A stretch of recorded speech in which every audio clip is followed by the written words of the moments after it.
"And it came to pass." If you've read any amount of the Book of Mormon, you've definitely read that phrase. That was the very phrase that made Mark Twain quip that had Joseph Smith removed it entirely, he would have published a pamphlet as opposed to a book. But you know what makes that really funny? Even though Mark Twain hated the Book of Mormon and had really nothing good to say about it, that very phrase is actually an internal evidence of the Book of Mormon. It's known as a Hebraism, which is basically evidence of Hebrew writing or rhetoric or style or format that is found in the Book of Mormon. According to Fair Latter-day Saints, the word Wayehi was used by Hebrew writers when writing narrative as a transition word. And actually, the translation "and it came to pass" of Wayehi appears 727 times in the King James Version of the Bible. This is compared to the much shorter Book of Mormon, though, where it appears over 1,400 times. So where does that difference in use come from? For one, the term Wayehi is used in narrative, and the Book of Mormon is a much more narrative-heavy book than the Bible is. Secondly, the KJV translators didn't always translate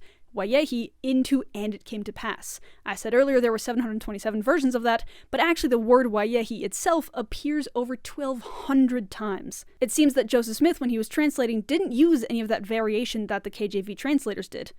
Wouldn't Joseph Smith want to have variation if he was really trying to copy the KJV? Anyways, food for thought. If you want to find more of my thoughts on the Book of Mormon, go ahead and find me on my podcast where I read one chapter every episode. See you there.